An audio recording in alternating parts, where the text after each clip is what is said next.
경제 얘기를 좀 해드릴 텐데요. 자영업자 폐업 100만 시대라고 합니다.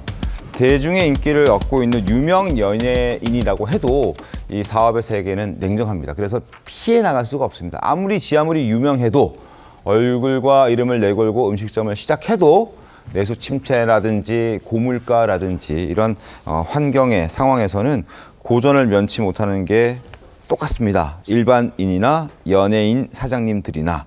그래서 실제 연예인이어도 결국 폐업을 선택할 수밖에 없는 상황까지 지금 직면해 있는데요. 그 속사정을 TV조선 이유경 경제부 기자와 함께 이야기 나눠보도록 하겠습니다.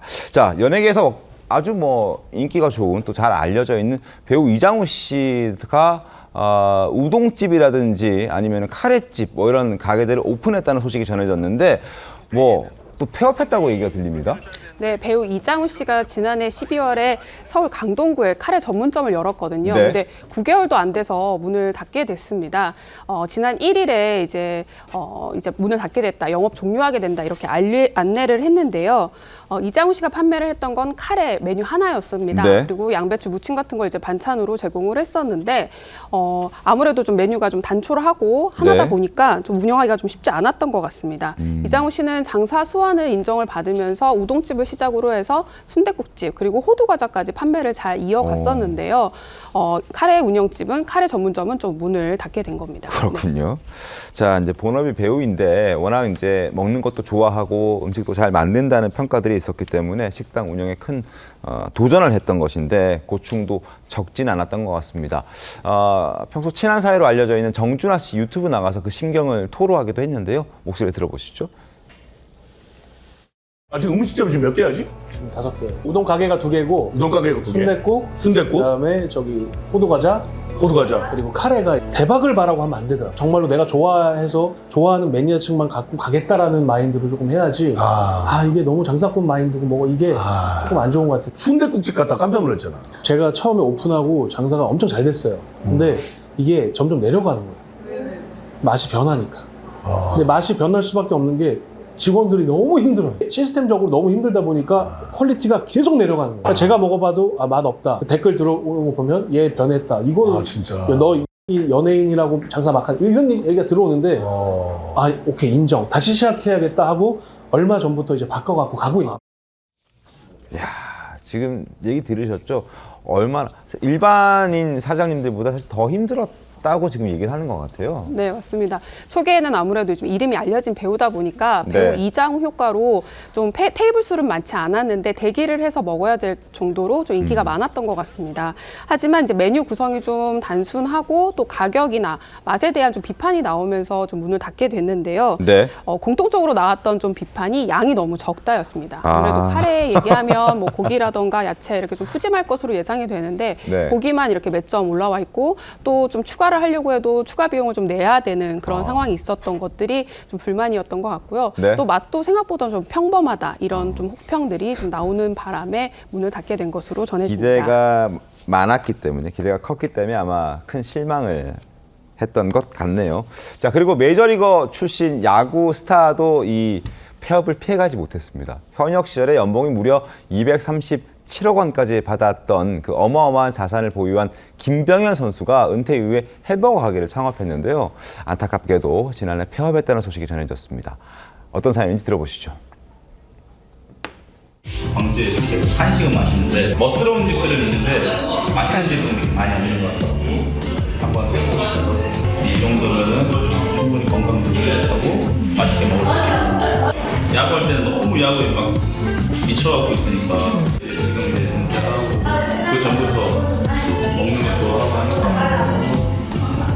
내가 집중할 수 있는 일이 무엇인가 보다가 야, 그래도 김병현 선수는 그래도 꽤 오래 버텼네요. 3년 버텼네요. 네, 맞습니다. 김병현 선수가 자신의 모교인 광주 제일고의 이름을 따서 수제 버거집을 열었는데요. 네. 광주에도 열었고 또 최근에는 서울 청담점에 문을 열었었습니다. 아하. 이 청담점이 문을 닫게 됐는데요. 네. 2022년에 문을 열었으니까 한 3년 정도는 버텼던 겁니다. 네. 근데 이제 김병현 선수가 이제 한 방송 프로그램에 나와서 설명을 했던 게 이 폐업하는 과정에 대해서 설명을 하면서 손해액이 3년 동안 2억 원에 달했다. 폐업한다 이렇게 설명을 했습니다. 물가도 너무 많이 올랐고 네. 월세도 너무 비쌌기 때문에 코로나 때보다 힘들었다 이렇게 설명을 했고요. 네. 또 특히나 배달 수수료가 워낙 비싸서 코로나 때보다 매출이 한 70% 정도 줄어서 개인 사비로 적자를 좀 메우다가 결국에는 와이프가 좀 그만하자 이렇게 해서 문을 닫게 됐다라고 설명을 했습니다. 다시는 하지 말라라는 네. 얘기까지 했다고 합니다.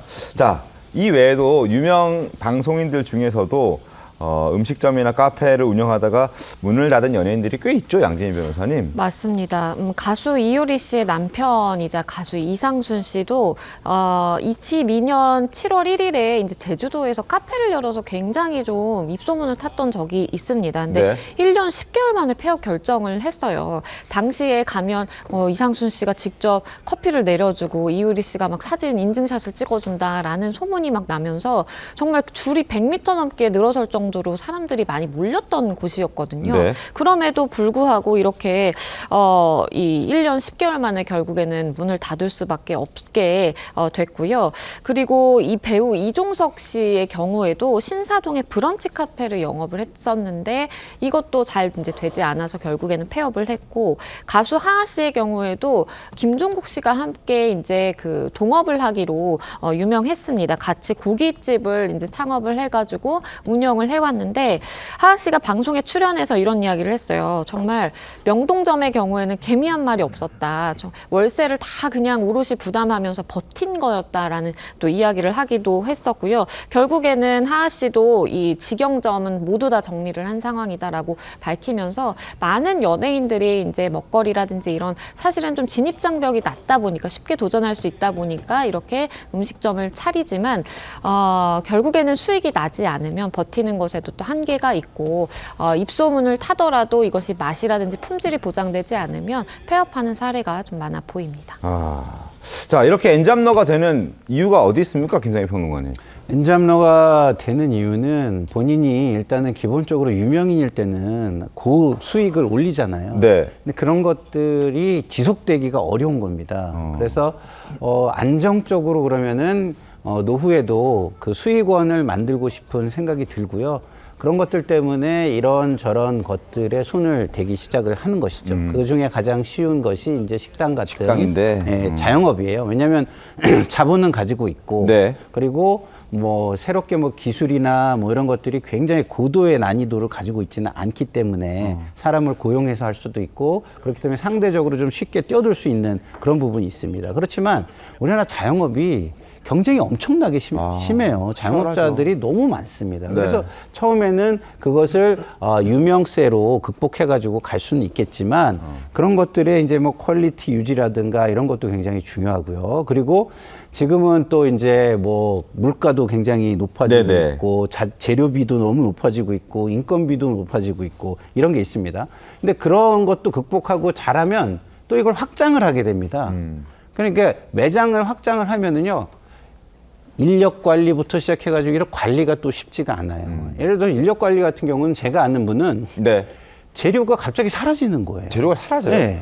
누가 그러니까 가져가나요? 그래서 자기가 이제 그 문을 닫았는데 결국엔 네. 닫았는데 그거를 막 그 알아보니까 어떻게 했냐면 직원 중에 한 분이 고기가 들어오면 막 랩으로 싸가지고 네. 음식물 쓰레기통에 던진다는 거예요. 아. 그럼 나중에 저녁에 그 음식물통에서 그 랩으로 쌌으니까 그러면 빼가는 거예요. 그러니까 이런 일도 있고, 그러니까 네, 별의별 일이 다 있네요. 그렇죠. 경영이라는 게 그렇게 쉽지가 않습니다. 그래서 가게 하나가 잘 된다고 그것을 다른 지점을 막 내면서 확장을 하면 리스크가 어마어마하게 또 커지는 것도 있습니다. 그래서 이런 모든 것들이 전부 다 굉장히 치밀하게 네. 이루어져야 되는데 그런 부분에 대해서 좀 너무 쉽게 뛰어들면 어떤 순간에 발전하다가 어떤 순간에 어떤 원인으로 이게 망하는 수도 굉장히 많다, 이런 말씀을 드립니다. 알겠습니다.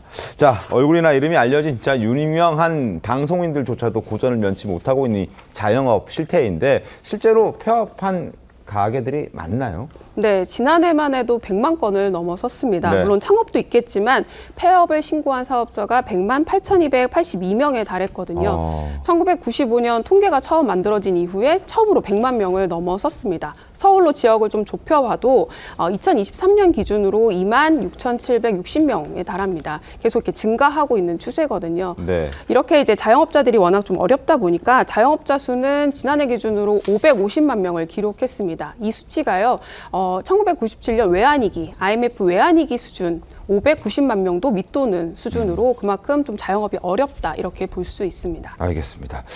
정원지 대변인님, 예. 결국 이제 지원책이 좀 필요할 텐데 어떤 지원책이 좋을 것 같습니까?